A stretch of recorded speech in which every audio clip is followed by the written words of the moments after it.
Ninguém te avisou o que realmente estava acontecendo enquanto você sorria, confiava e entregava o melhor de si, achando que o mundo iria retribuir.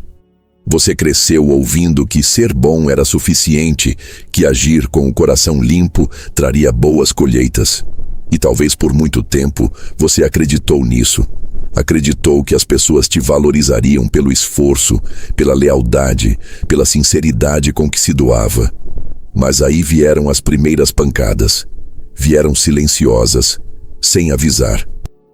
Uma traição aqui, uma exclusão ali, uma oportunidade que escapou das suas mãos porque alguém mais frio, mais calculista e menos transparente soube jogá-la contra você. E então você sentiu aquela dor silenciosa de perceber que a sua pureza virou fraqueza, que a sua sinceridade foi usada como arma contra você, que enquanto você mostrava suas cartas com orgulho, o outro manipulava o jogo com mãos escondidas. Talvez você nem tenha nomeado isso de imediato. Só sentiu que algo estava errado, que você estava ficando para trás, que estava sendo passado para trás. E mesmo assim, demorou para entender o motivo. Demorou para perceber que não era sua capacidade que te fazia perder. Era o seu excesso de inocência. A verdade é que o mundo não castiga os tolos porque odeia a bondade. Ele castiga os tolos porque a bondade sem discernimento é perigosa. Não para os outros, mas para quem a pratica. A ingenuidade é uma porta aberta que convida o predador a entrar, sentar, beber do seu vinho e sair levando suas armas enquanto você ainda está oferecendo mais.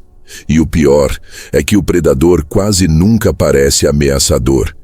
Ele chega sorrindo, elogiando, dizendo as palavras certas, pedindo ajuda com um olhar de quem só quer proximidade. E você, treinado desde pequeno para confiar, para cooperar, para dar o benefício da dúvida, se entrega. Acha que está construindo laços, quando na verdade está entregando acesso. Acesso à sua mente, aos seus planos, aos seus medos, às suas fragilidades. Pense em quantas vezes isso já aconteceu com você. Não foram raras. E o padrão se repete. Primeiro vem o encantamento. Depois, a entrega. Logo em seguida, a quebra e o choque. E no final, o vazio. Porque o que dói não é só a decepção com o outro. É perceber que, mais uma vez, você foi o ingênuo da história. Que confiou antes da hora. Que mostrou mais do que devia. Que amou quem não merecia. Que deu o que ninguém pediu. E ainda assim esperava retorno. Mas aqui está o ponto central. A dor é só o sintoma. O que você precisa tratar é a raiz. E a raiz é a visão infantil do mundo. A ilusão de que todos pensam como você, sentem como você, agem como você. A ilusão de que a sinceridade te protege, quando na verdade ela te expõe.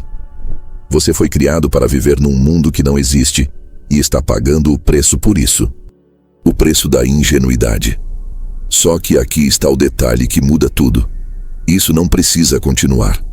Essa dor que você sentiu, ou que ainda sente, não precisa ser apenas sofrimento.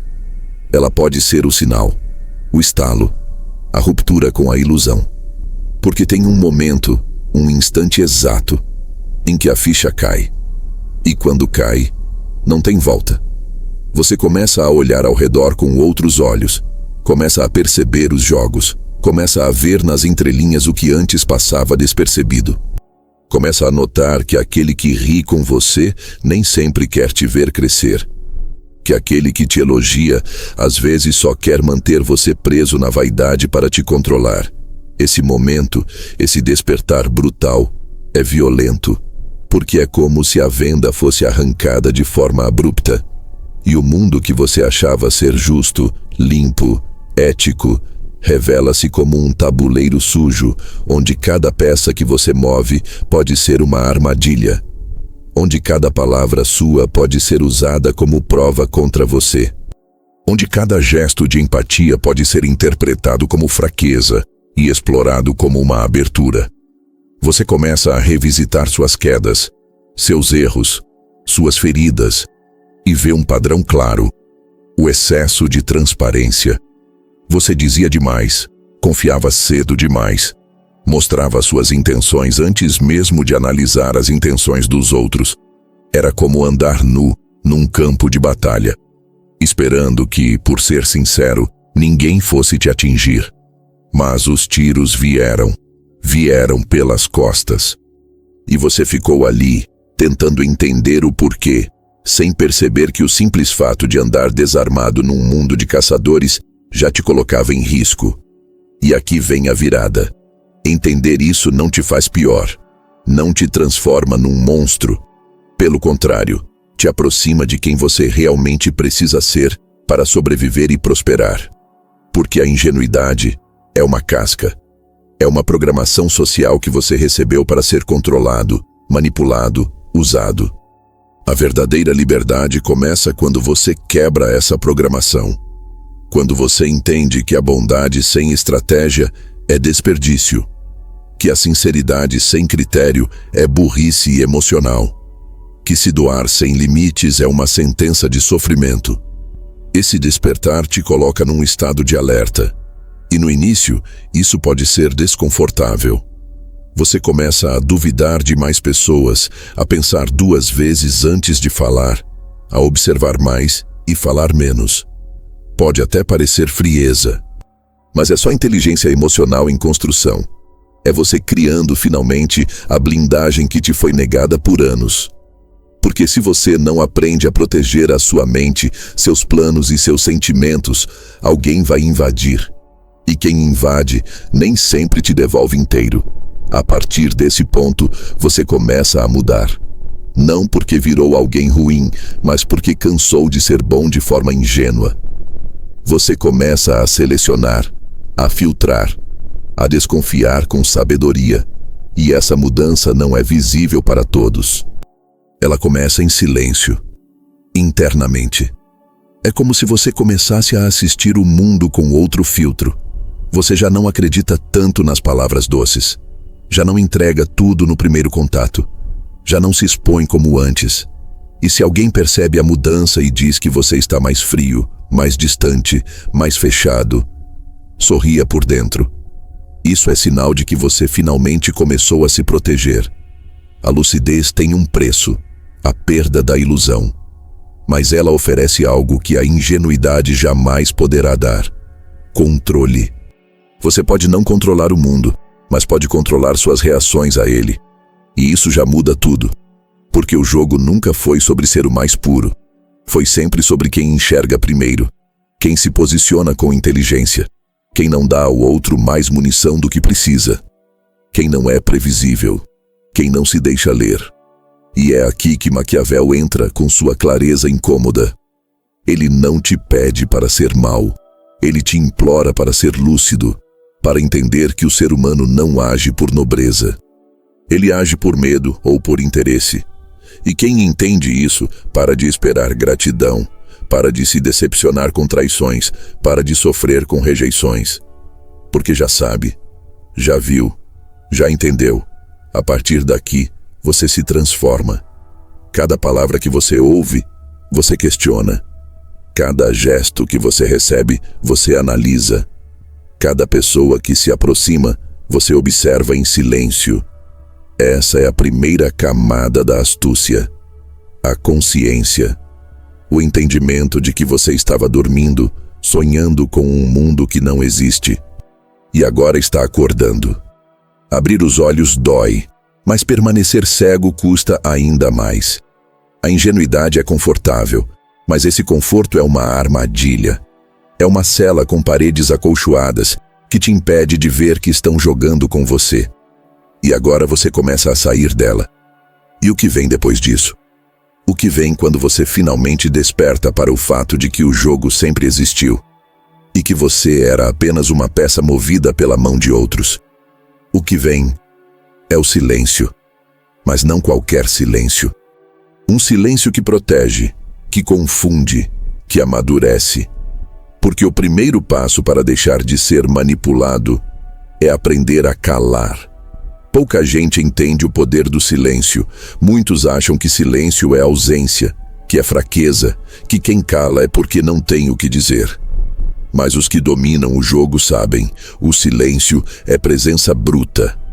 É o espaço onde as estratégias ganham forma, onde os planos amadurecem e onde a astúcia cria raízes. Se você quer deixar de ser manipulado, a primeira coisa que precisa aprender é parar de se expor. E isso começa pela boca, porque é exatamente aí que a maioria se entrega. Falando demais, contando seus planos, seus desejos, suas dores, suas alegrias, suas ideias, seus próximos passos. Como se o mundo fosse um lugar seguro, como se cada pessoa que escuta fosse aliada, como se não existissem olhos que escutam mais do que veem e bocas que elogiam enquanto planejam sua queda. Você já percebeu isso tarde demais, não é? Quando a pessoa que te traiu, te sabotou, te passou para trás, usou exatamente aquilo que você mesmo contou. Aquela fraqueza que você revelou num momento de confiança. Aquela expectativa que escapou da sua boca. Aquela estratégia que você dividiu por ingenuidade, buscando apoio.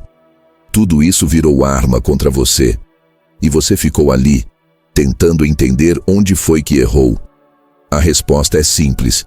Você falou demais. E o que deveria ser segredo virou munição. O que deveria ser plano virou armadilha. O que era intenção virou fraqueza revelada. Aprender a calar é um divisor de águas, porque o silêncio não é ausência de palavras. É presença de intenção. Quem cala, observa. Quem cala, registra. Quem cala, confunde. Porque quem fala demais mostra o mapa, mas quem se cala vira um enigma. E o enigma por si só é uma forma de poder, porque o que os outros não entendem, eles temem. O que não conseguem ler, os desestabiliza. O silêncio bem administrado não apenas protege você, ele perturba o outro. Imagine um jogo de cartas onde um jogador revela todas as suas intenções antes de cada jogada. Agora imagine outro que joga com o mesmo olhar, a mesma expressão, a mesma postura, sem nunca deixar escapar nada. Quem você teme mais? A resposta é óbvia, porque a previsibilidade é confortável. Mas o silêncio causa desconforto. Ele obriga o outro a projetar, a imaginar, a criar fantasmas. O silêncio ativa a paranoia de quem não te compreende. E essa paranoia é um trunfo nas mãos de quem sabe usar. O verdadeiro astuto não se explica. Ele não justifica seus atos, não entrega seus pensamentos, não detalha suas estratégias. Ele apenas age. Deixa os outros confusos, tentando entender o que houve, tentando prever o que virá. E enquanto o mundo se desgasta em suposições, ele segue moldando o tabuleiro em silêncio. Porque quem fala, perde a vantagem. Mas quem cala, domina o tempo. Pense em quantas vezes você sentiu necessidade de se explicar, de convencer alguém de que estava certo, de contar tudo para ser transparente. Agora pense no que isso te trouxe. Paz ou exposição? Entendimento ou vulnerabilidade? Apoio real ou só mais gente sabendo mais do que deveria? A verdade é simples. O mundo não precisa saber de tudo sobre você. E quem exige isso, muitas vezes, só quer mais controle sobre suas reações. Aprender a calar é também aprender a segurar a própria ansiedade. Porque muita da nossa fala é tentativa de controlar o outro. Queremos ser compreendidos, queremos ser aceitos, queremos aprovação. Mas isso nos enfraquece, porque toda vez que você tenta se explicar demais, está entregando partes suas, está se expondo, está gritando para o mundo onde estão suas carências, e o mundo ouve, e o mundo usa. Por isso, comece a praticar o silêncio estratégico. Em discussões, cale. Em ofensas, cale. Em dúvidas sobre sua vida, cale.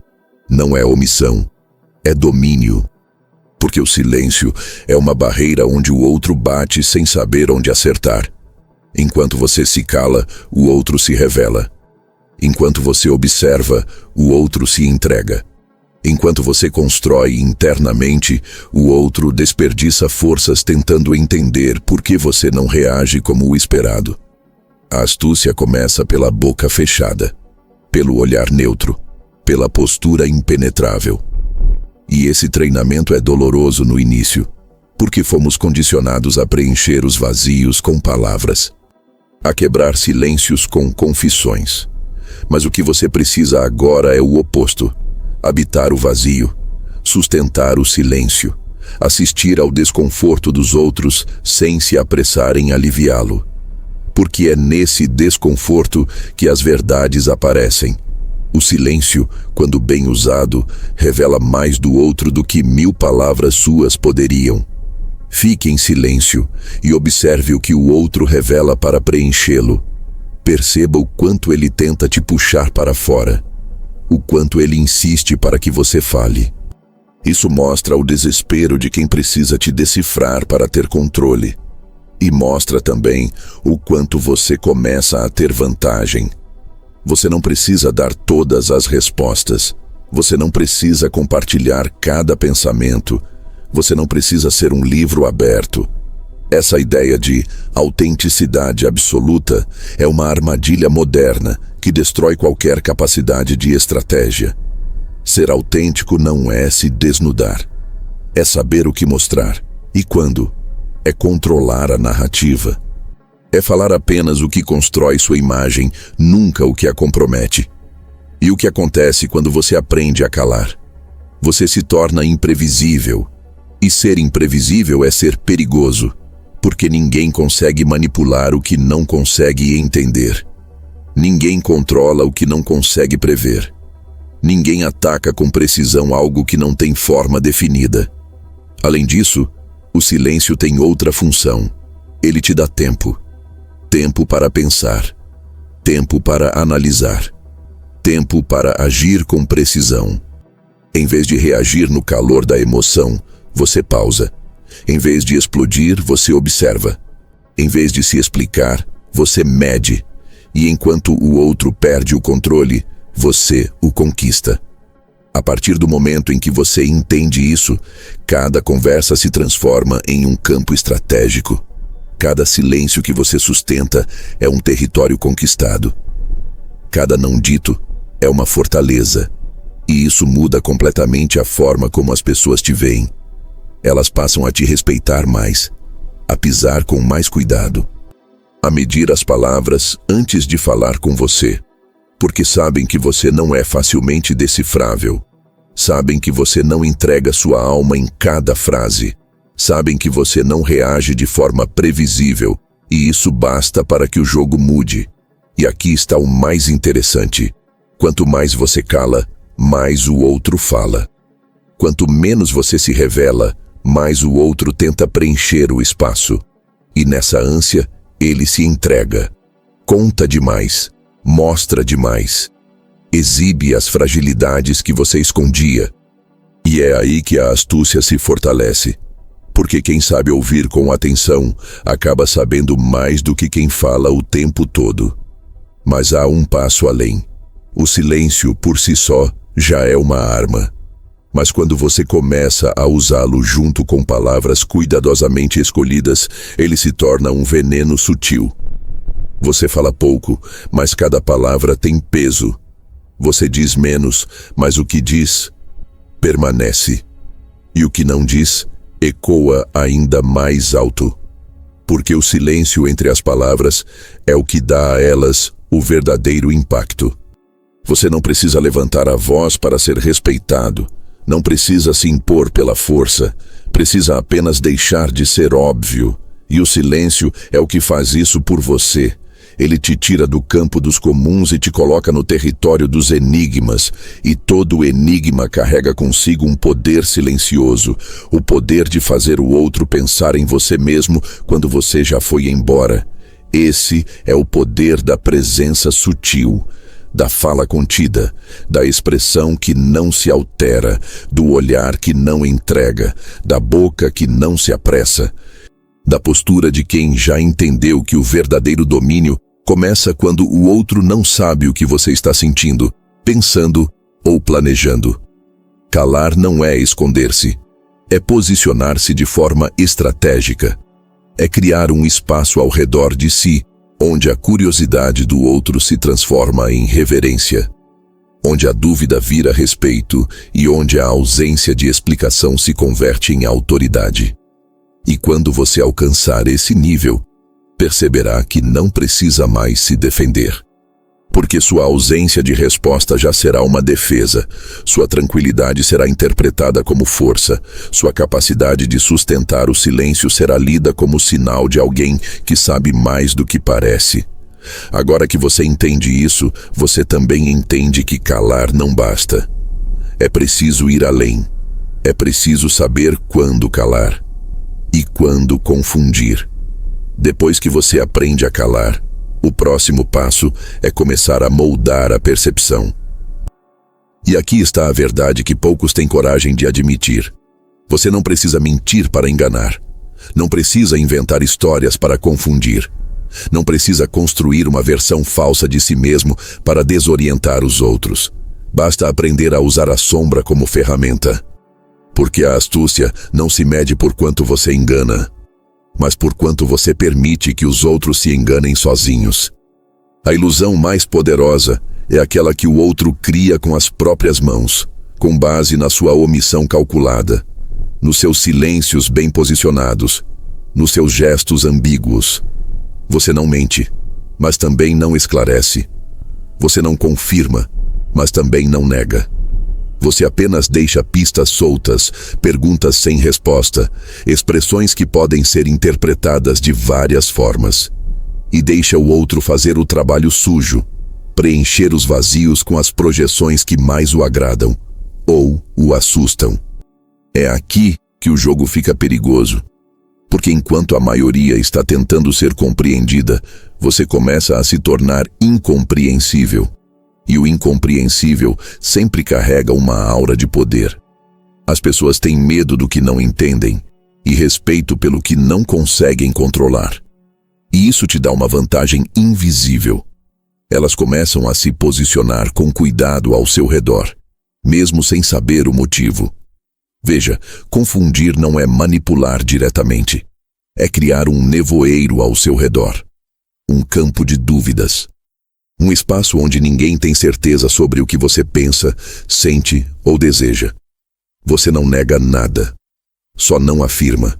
Você não mostra o caminho. Só deixa rastros que se bifurcam. E isso é suficiente para que cada um projete em você o que quiser. Ameaça, sabedoria, perigo, mistério. E o mais interessante é que nenhuma dessas imagens é sua responsabilidade direta. Você não mentiu. Só não entregou. Você já percebeu como as pessoas sentem necessidade de rotular tudo? Elas querem saber se você é confiável, frágil, leal, impulsivo, previsível. Querem encaixar você em uma caixa. E se não conseguem, entram em estado de alerta. Porque você foge do padrão. E todo desvio do padrão exige cautela. É isso que você quer. Você quer que o outro pise em ovos ao seu redor, mesmo que você nunca tenha ameaçado nada. Essa tensão sutil é o ambiente ideal para a astúcia florescer. Maquiavel entendia isso com clareza assustadora. Ele sabia que o poder real não está no que você mostra, mas no que você permite que o outro imagine. Um príncipe não precisa ser forte o tempo todo. Só precisa parecer forte o suficiente para que ninguém queira testar sua fraqueza. Ele não precisa ser cruel, só precisa que os outros acreditem que ele pode ser, se for necessário. E essa aparência se constrói com sombras, não com luz, com ambiguidade, não com transparência, com silêncio seletivo, não com confissão. A ingenuidade, por outro lado, vive na luz direta. Ela se mostra inteira esperando aceitação. E o que acontece? Se torna previsível, legível, manipulável. O ingênuo quer provar que é bom, que é leal, que é confiável. E ao fazer isso, se torna alvo fácil. Já o astuto não prova nada. Deixa que os outros tirem suas conclusões. E se essas conclusões forem erradas?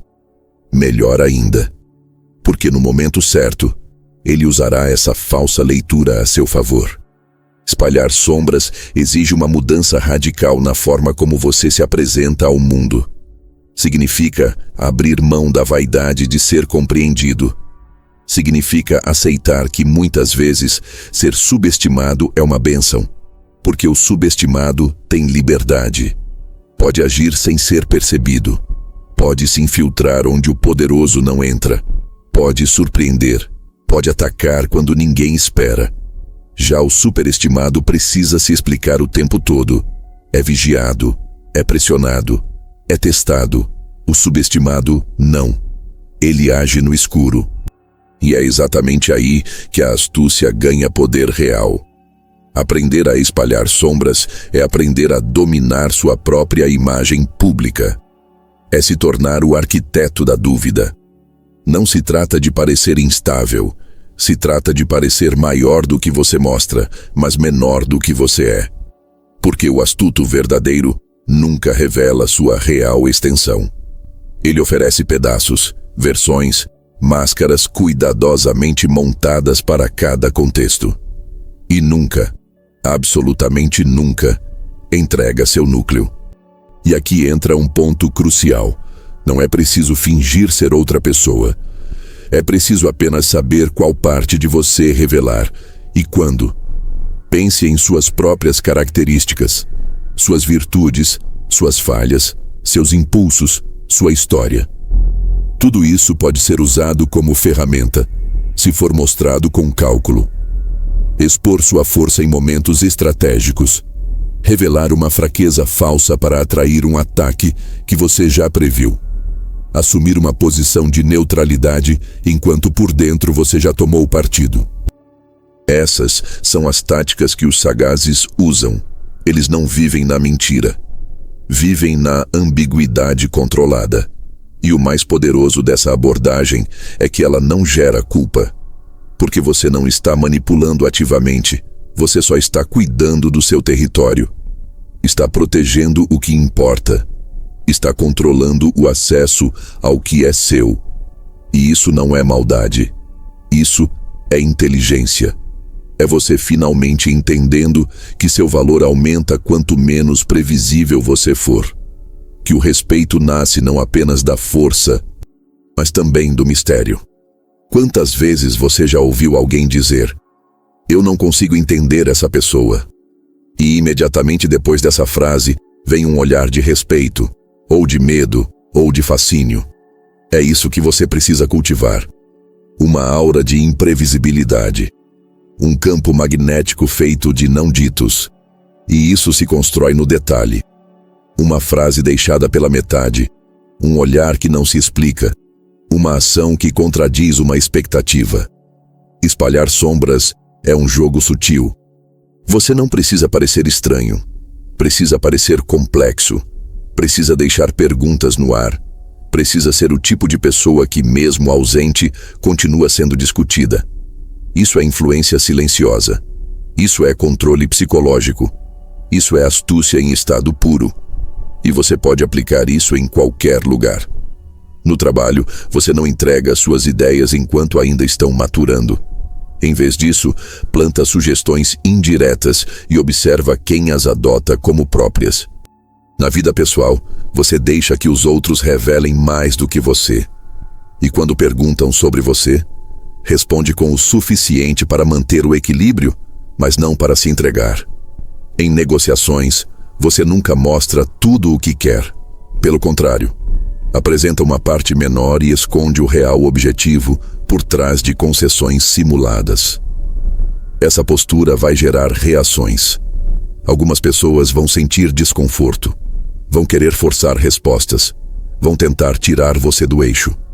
É aí que você testa sua própria disciplina. Porque espalhar sombras exige frieza. Exige domínio interno. Exige que você suporte o peso de não ser compreendido. E mesmo assim, não ceda. Porque a recompensa é clara. Quanto mais difícil for te ler, mais difícil será te atacar. E aqui vem o segredo final desse tópico. O poder real está no que você esconde, não no que você mostra. O que é revelado está sujeito a julgamento, ataque, interpretação.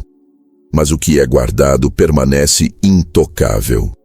E todo movimento estratégico parte do princípio de preservar sua fonte de poder, sua essência, sua visão, sua direção. Quando você domina a arte de espalhar sombras, você começa a viver num plano acima da média. As pessoas falam, você ouve. As pessoas reagem, você observa. As pessoas se entregam, você calcula. E enquanto elas gastam energia tentando te decifrar, você avança. Porque a ambiguidade é um véu que não apenas protege, mas confunde, desorienta e desestabiliza. Um véu que esconde o plano real enquanto todos se distraem com o que você permitiu que vissem. Mas atenção, não basta ser enigmático, porque o mistério por si só não impõe respeito. O enigma só assusta quando tem estrutura por trás. E é por isso que o próximo passo é crucial. Você precisa agora unir a astúcia do zorro com a imponência do leão. A astúcia sem força é disfarce inútil. A força sem astúcia é brutalidade cega. Entender essa dualidade é entender o centro do pensamento maquiavélico. Não basta ser sagaz como um zorro, é preciso também ser temido como um leão. Maquiavel nunca pregou a crueldade gratuita. O que ele entendeu, e poucos aceitam, é que o respeito nasce do equilíbrio entre inteligência estratégica e poder visível.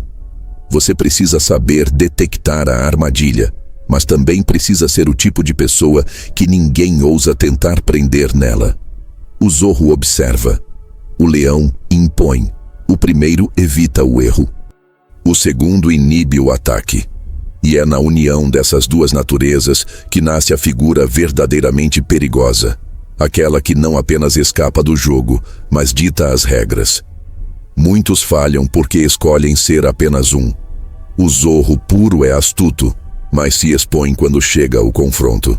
Ele sabe demais, vê demais, planeja com precisão, mas não impõe presença. E no momento em que o jogo exige confronto, ele hesita, foge, se anula. Já o leão puro impõe respeito, sim, mas caminha como alvo. Age por impulso. Acredita que a força, sozinha, basta. E por isso, cedo ou tarde, acaba enredado por alguém que pensa mais e fala menos. Você precisa das duas forças. E mais, precisa saber quando ser qual. Porque cada situação exige uma máscara diferente, um tom diferente, uma energia específica. A arte está em transitar entre essas naturezas sem jamais perder o controle. Ser leão quando necessário, ser zorro quando conveniente. E, acima de tudo, não permitir que ninguém saiba qual das duas faces está presente em você naquele momento. O zorro aparece quando o ambiente é nebuloso, quando há mais perguntas do que respostas. Ele sabe farejar o perigo disfarçado de oportunidade. Sabe ler a tensão por trás de um elogio. Sabe perceber a hesitação disfarçada de apoio. O zorro é sensível às entrelinhas. Ele escuta o que não foi dito. Ele observa o microgesto, a pausa estranha, o olhar que dura um segundo a mais do que deveria. Ele não se distrai com a superfície, ele enxerga a intenção. E é por isso que o zorro sobrevive. Porque ele antecipa. Ele nunca entra onde não pode sair. Nunca se compromete antes de entender o cenário. Nunca entrega sua palavra antes de entender o interesse por trás do convite. Ele é cauteloso, flexível e por isso mesmo odiado por quem quer previsibilidade. O zorro frustra expectativas, escapa de cercos, quebra padrões. E isso incomoda, porque sua maior força está na imprevisibilidade silenciosa. Mas a astúcia do Zorro não basta em ambientes de confronto direto. Existem momentos em que não é possível apenas escapar. Momentos em que você precisa deixar claro que ultrapassar o limite tem custo, que desafiar você tem consequência, que te atacar publicamente pode sair caro, mesmo que você não reaja de imediato. É aqui que o leão entra. O leão não é impulsivo. O verdadeiro leão, o que habita o maquiavelismo maduro, não ruge por vaidade. Ele ruge quando precisa delimitar território, quando precisa projetar a presença que segura o inimigo à distância. O leão sabe que em determinados contextos não basta ser sábio, é preciso ser temido, porque há pessoas que só respeitam aquilo que podem perder. E é isso que sua postura precisa transmitir. Perigo sutil, não no grito, mas no olhar. Não na agressividade, mas na firmeza. Não na ameaça explícita, mas na ausência de medo. A presença do leão é aquilo que muda o clima quando ele entra na sala. É a energia que diz: eu não preciso provar nada, mas se quiser testar, que venha preparado. E essa energia, combinada com a astúcia do Zorro, é quase imbatível. Porque você se torna aquele que lê o jogo e, ao mesmo tempo, impõe o ritmo. Aquele que antecipa as jogadas e, se preciso, esmaga o adversário sem perder a frieza. E aqui está o detalhe mais importante. A maioria das pessoas não saberá qual das duas forças você está usando. Porque o seu rosto é o mesmo. Sua voz continua calma. Seu gesto continua contido. Mas dentro de você, o Zorro já viu tudo e o leão está posicionado. Essa é a verdadeira fusão. Pensamento rápido, ação precisa, postura imperturbável. Veja, o poder não está só em ser respeitado. Está em ser respeitado em silêncio. Quando você precisa se explicar para ser levado a sério, já está em desvantagem. Mas quando você aprende a habitar essa zona, onde sua inteligência silenciosa se combina com a sua presença sólida, você começa a inspirar algo mais profundo do que respeito. Você inspira cuidado. As pessoas passam a medir as palavras ao falar com você. Passam a pensar 2 vezes antes de te contradizer. Passam a se sentir observadas, mesmo quando você está apenas escutando. Esse é o poder da fusão. O Zorro dentro da mente, o leão dentro da postura. E isso vale para todas as áreas. Na vida pessoal, você para de ser o bonzinho previsível e passa a ser aquele cuja lealdade vale ouro, mas cuja perda custa caro. No trabalho, você deixa de ser o esforçado subestimado e passa a ser aquele que ninguém quer bater de frente, mesmo que nunca tenha levantado a voz. Em ambientes sociais, você deixa de ser o simpático inofensivo e passa a ser o observado silencioso, aquele cuja opinião tem peso mesmo quando não é dita. Mas essa fusão exige um tipo de domínio que poucos alcançam. Porque exige controle da linguagem, controle do corpo, controle da emoção. O Zorro treina a leitura. O leão treina a contenção. E os dois, juntos, exigem que você abandone para sempre a necessidade de ser compreendido, querido ou aceito por todos. Você não quer ser entendido. Quer ser calculado. Quer ser lido com cuidado.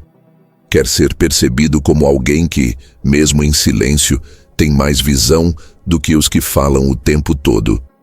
E essa postura, naturalmente, vai afastar os fracos, os que não suportam a frieza, os que não aguentam o silêncio, os que sentem necessidade de controle e falham quando não conseguem te ler. Isso é ótimo, porque os que ficam são os que te respeitam, os que entendem o peso da sua presença, os que sabem que ao seu redor não se joga pequeno. Maquiavel diria: o príncipe deve aprender a não ser bom. Mas aqui está o que ele realmente queria dizer. O príncipe deve aprender a não depender de parecer bom. Ele precisa saber parecer perigoso, se for necessário.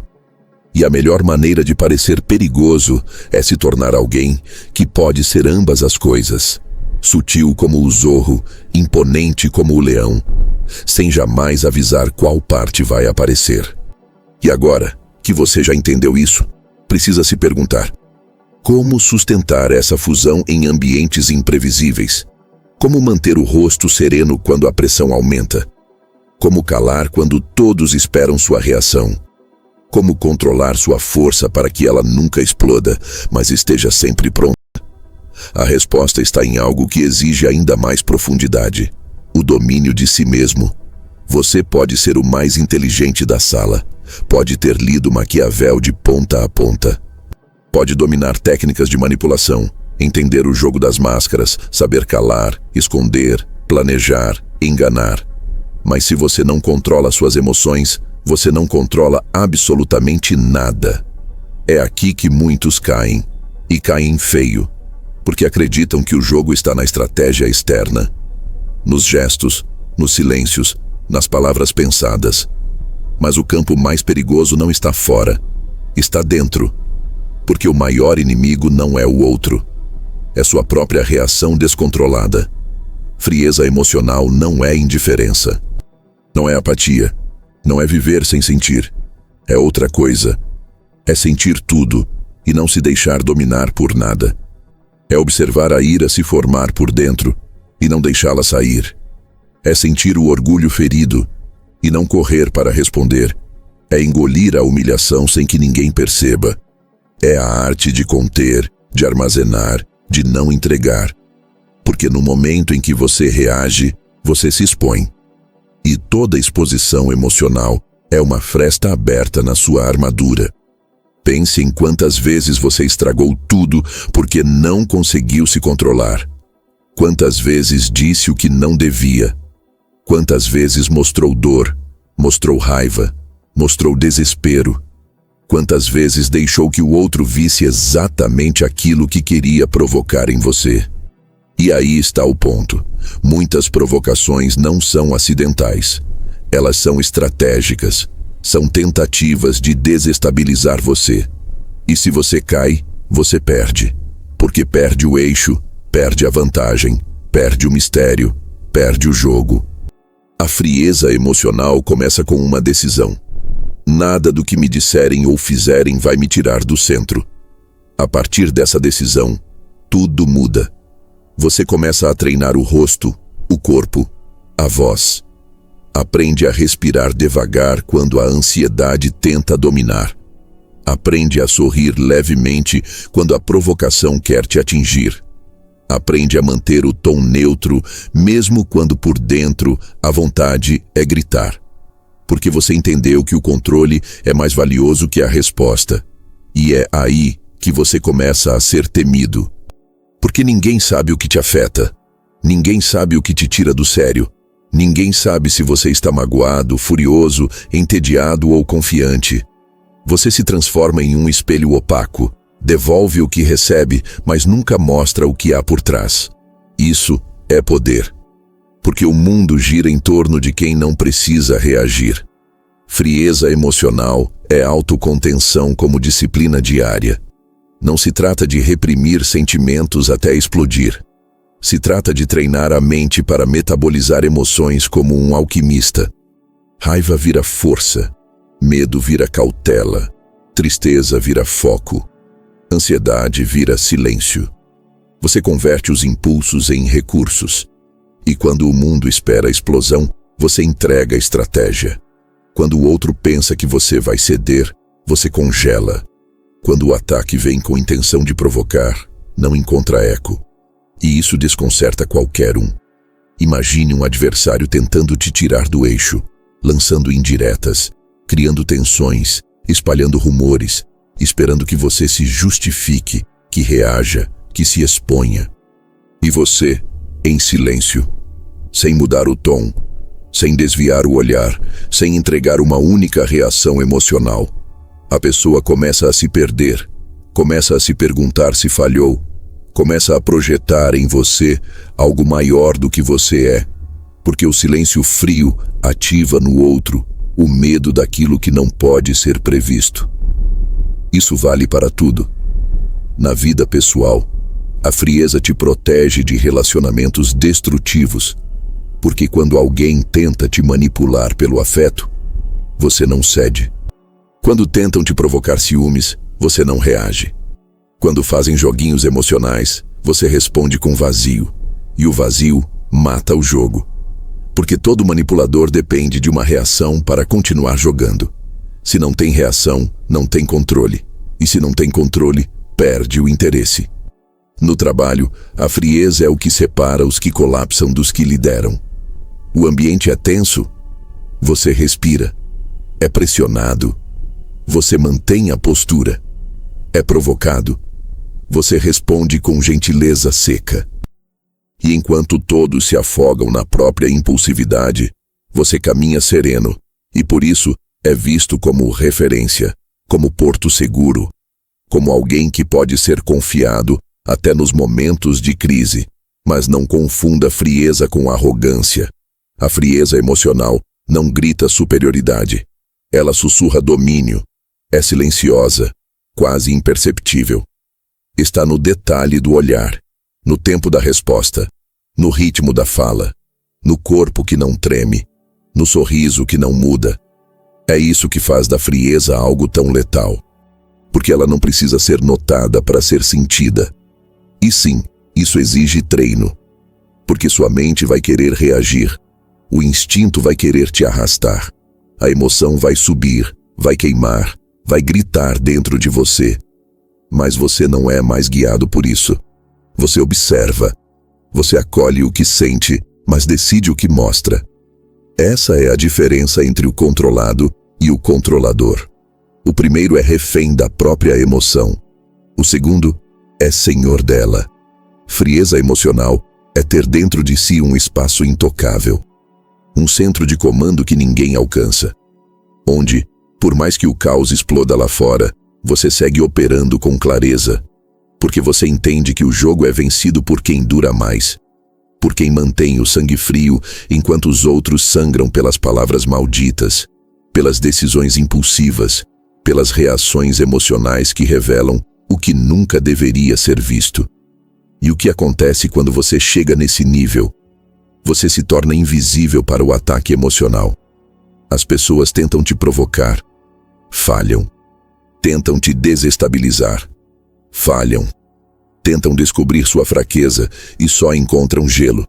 E quando se afastam, carregam a impressão de que você é intocável.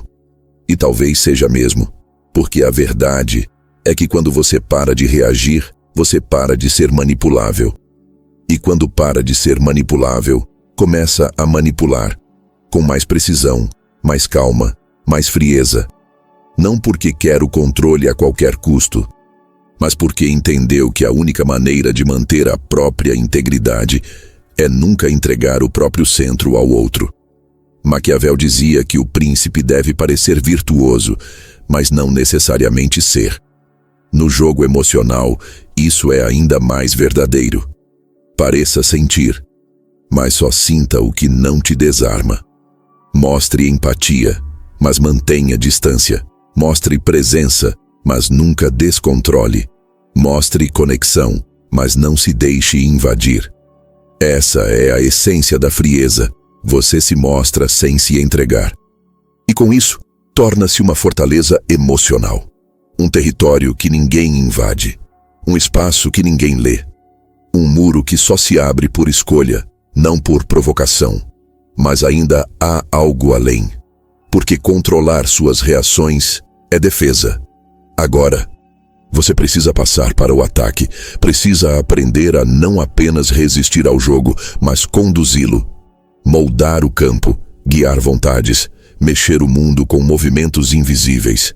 Até aqui você aprendeu a se defender, a proteger suas intenções, a controlar suas reações, a se tornar enigmático, frio e estrategicamente opaco. Mas a verdadeira astúcia não termina na blindagem. A verdadeira astúcia começa quando você para de se adaptar ao jogo dos outros e começa a criar o seu. E para isso, você precisa dominar a arte mais sofisticada da influência: Fazer com que os outros façam o que você quer, sem que saibam que era isso que você queria desde o começo. É isso que diferencia o estrategista do manipulador vulgar. O manipulador comum força, pressiona, mente, engana de forma óbvia. Ele exige, impõe, desgasta. Já o estrategista silencioso, o maquiavélico consciente, opera em outro nível. Ele planta ideias como se fossem sementes e espera que elas floresçam dentro da mente do outro como se tivessem nascido ali. Essa é a manipulação invisível, a mais poderosa, a que não precisa levantar a voz, nem se justificar, nem forçar. Porque a pessoa que está sendo guiada acredita que está agindo por vontade própria. E é justamente isso que torna tudo mais eficiente. Quando o outro acredita que decidiu por si mesmo, ele age com mais intensidade, mais convicção, mais entrega. Ele defende a ideia que você plantou como se fosse dele. E nisso você ganha duas vezes: poder e invisibilidade. Mas como isso é feito? Começa com a escuta. Quem quer manipular de verdade precisa primeiro observar profundamente. Você não influencia um território que não conhece. Então ouça, observe os padrões do outro, o que ele deseja, o que ele teme, o que precisa provar, do que foge, o que espera que você diga, quais buracos ele tenta preencher com aceitação, validação, elogio. Essas são suas alavancas emocionais. E toda mente tem alavancas, mesmo as mais fortes, especialmente as mais fortes. A diferença é que as mentes astutas demoram mais para mostrá-las. Mas no fundo, todos querem algo: status, reconhecimento, controle, afeto, segurança. Descubra o que o outro quer, e você descobrirá por onde conduzi-lo. Em seguida, você não ataca, não pressiona, não impõe. Pelo contrário, você sugere. Você faz perguntas estratégicas. Você oferece cenários. Você insinua alternativas. Você conduz a conversa de modo que o outro comece a enxergar a ideia que você quer plantar, sem que ela pareça sua. Você não diz, faça isso. Você diz, já pensou se... Você não exige, me escute. Você observa, sabe o que me chamou a atenção? Você não ordena, escolha isso. Você guia. Interessante como aquela opção parece fazer sentido, né? E o outro, absorvido pela própria necessidade de decidir, abraça o que você plantou como se fosse uma descoberta. Como se tivesse chegado lá sozinho. Como se tivesse tido um insight. Só que não teve. Foi você quem construiu o ambiente. Você moldou o clima. Você ofereceu os elementos certos, nas palavras certas, no tom certo. Essa é a manipulação verdadeira. Aquela que atua nas entrelinhas, que transforma você em arquiteto de decisões, mesmo em silêncio. E o mais fascinante, muitas vezes você não precisa estar presente para continuar influenciando, porque as sementes que você plantou seguem germinando nas mentes que cruzaram seu caminho. Uma dúvida que você deixou pairando. Uma frase que você soltou sem peso, mas que ficou ecoando. Um gesto calculado que disparou uma reação emocional. Tudo isso trabalha por você, mesmo quando você já virou as costas. E aí está a beleza da engenharia da influência silenciosa. Você constrói estruturas invisíveis que sustentam comportamentos. Ninguém vê, ninguém entende, mas todos sentem. E começam a te considerar em suas decisões, mesmo sem perceber. Começam a agir com base no seu olhar. Começam a evitar certas falas, certos movimentos, certos confrontos, porque você passou a habitar o território psicológico deles. E quanto mais sutil você for, mais eficaz será. Porque a manipulação escancarada levanta defesas. A manipulação invisível cria confiança. E a confiança abre todas as portas. Mas isso só é possível se você tiver domínio sobre si. Um manipulador emocionalmente reativo não é confiável. Uma mente acelerada se entrega.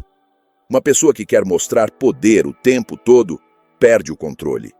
Por isso, tudo que você construiu nos tópicos anteriores, silêncio, observação, frieza, leitura, agora se torna a base para que você conduza o jogo com precisão cirúrgica. E um detalhe importante: manipular não é destruir o outro, não é jogar sujo, é conduzir, é guiar. É saber que, em vez de tentar convencer, você pode simplesmente estruturar o ambiente para que a conclusão aconteça de forma inevitável. É criar atalhos dentro da mente alheia e pavimentar caminhos por onde as pessoas caminharão sem perceber. E quando dominada, essa habilidade se torna uma arma de longo alcance, porque você começa a manipular contextos, não apenas pessoas. Começa a construir realidades que favorecem suas ideias. Começa a arquitetar ambientes onde o natural seja seguir sua influência, onde a percepção que você quer transmitir se espalha, sem que você precise falar. A maioria acha que o poder está em convencer. Mas convencer exige energia, confronto, argumentação. O verdadeiro poder está em condicionar. Condicionar o ambiente, as palavras, o tempo, o tom, o gesto, de modo que a mente do outro se molde sem resistência. E aqui está a verdade mais desconfortável de todas. Você já foi manipulado assim, várias vezes. Por pessoas, por empresas, por narrativas, por palavras que pareciam casuais. A diferença agora é que você está do outro lado. Você começa a enxergar as engrenagens. Você começa a operar os mecanismos. E é aqui que sua presença começa a se expandir. Porque você já não precisa estar presente para ser lembrado. As ideias que você plantou trabalham em silêncio. Os gestos que você calculou reverberam. As decisões que você guiou se tornam alicerces para outras. E assim, seu poder cresce. Invisível, mas real. Sutil, mas imponente. Silencioso, mas inegável. Mas isso não é o fim. Isso é apenas o início da ofensiva. Porque se até aqui você aprendeu a manipular intenções e guiar decisões, agora você precisa aprender a criar caminhos onde antes não havia nenhum. Precisa ir além da mente do outro e começar a moldar a realidade ao seu redor. Chega um momento em que você para de fingir, para de simular controle, para de pensar a cada instante: como eu devo reagir aqui? Ou, o que Maquiavel faria nessa situação? Esse momento é a transição. É o ponto em que você não está mais apenas usando estratégias. Você se tornou sagaz. A diferença é brutal. Antes, cada movimento era pensado com esforço. Agora, ele simplesmente acontece. Antes, você se lembrava de não reagir. Agora, reagir já não faz parte de quem você é. Antes, você forçava o silêncio. Agora, ele é seu estado natural. Antes você precisava parecer imperturbável. Agora você é. Essa é a consolidação. Quando a sagacidade deixa de ser uma tática e passa a ser identidade. E o mundo sente, mesmo que não saiba nomear. Vão dizer que você ficou frio, que está distante, que está diferente. Mas o que aconteceu não foi afastamento, foi clareza. Porque agora você enxerga. E quem enxerga o que os outros não querem ver, não consegue mais andar no mesmo ritmo. Você começa a viver em outro tempo. Enquanto os outros correm para se explicar, você permanece calado. Enquanto os outros reagem por impulso, você já antecipou o movimento. Enquanto os outros gritam por controle, você já puxou os fios por trás da cortina. E o mundo se adapta, não porque você impõe, mas porque você molda. Ser perigosamente sagaz não é estar sempre no ataque, é estar sempre posicionado. É nunca ser pego de surpresa. É carregar uma visão que te protege mesmo nos territórios mais instáveis. É entrar em qualquer ambiente com a segurança de quem já leu todos os riscos. O que destrói o ingênuo não é a maldade do outro, é sua própria transparência. É achar que todos jogam limpo, que todos sentem igual, que basta ser verdadeiro. Mas agora você sabe, a verdade sozinha não salva ninguém. O que salva é ver o jogo. E não apenas ver, é reposicionar o tabuleiro. A consolidação da sagacidade exige que você abandone o desejo de ser aceito, porque ser sagaz te afasta do comum. Enquanto o mundo se apega à ilusão, você já viu a engrenagem por dentro. Você sabe quando um sorriso esconde cálculo, quando um elogio embala veneno, quando um convite é armadilha. E o mais importante, você não se surpreende mais. A surpresa morre quando a sagacidade se torna instinto. E com ela, morre também o medo, a ingenuidade, a entrega cega. Agora você é presença sólida, frieza pensante, alguém que não reage por impulso, porque já pensou 15 vezes antes de cada passo. Alguém que mede o ambiente em segundos e decide quem se aproxima e quem só acha que está perto. E quando os outros tentam decifrar quem você é, falham. Porque você aprendeu a se mover como silêncio, a ser entendido só até onde você permite, a vestir máscaras que não disfarçam, mas protegem. Você não usa a sagacidade como truque, ela é sua segunda pele. E o mais impressionante, ela opera mesmo quando você está quieto, mesmo quando não quer influenciar, mesmo quando não busca nada. Porque quem te observa sente que você não é comum. Sentem que há algo em você que não se dobra, que não se entrega, que não pode ser acessado tão facilmente. Você chegou ao ponto onde já não precisa falar. Sua presença já fala por você. As pessoas começam a medir as próprias palavras perto de você. Começam a evitar certos gestos. Começam a te consultar sem saber por quê. E essa influência sutil é a marca final da consolidação. Você virou referência, sem jamais pedir para ser. Mas há um risco aqui. Todo poder, quando mal dosado, se corrompe. E com a sagacidade não é diferente. O sagaz que se perde de si começa a manipular por ego, a conduzir por vaidade, a testar o mundo só para provar sua habilidade. É por isso que nesse estágio você precisa fazer uma pergunta mais elevada. Para quê? Porque o sagaz verdadeiro não joga por vício. Joga por propósito. Conduz porque sabe onde quer chegar. Influencia porque há algo maior a construir. E se não há propósito, o jogo vira veneno, e o veneno contamina o próprio manipulador. A sagacidade, quando consolidada, exige equilíbrio, exige silêncio e intenção, exige estratégia e domínio, mas também exige ética de visão. Não ética moralista, mas consciência de impacto. Consciência de que conduzir mentes é tocar em alicerces humanos profundos, e que o sagaz verdadeiro não destrói para provar que pode. Ele molda porque sabe o que está fazendo. A consolidação é isso, é parar de tentar parecer. É parar de se ajustar a cada ambiente. É entrar inteiro, mas só até onde convém. É deixar que os outros imaginem, interpretem, projetem, enquanto você apenas observa, decide, posiciona.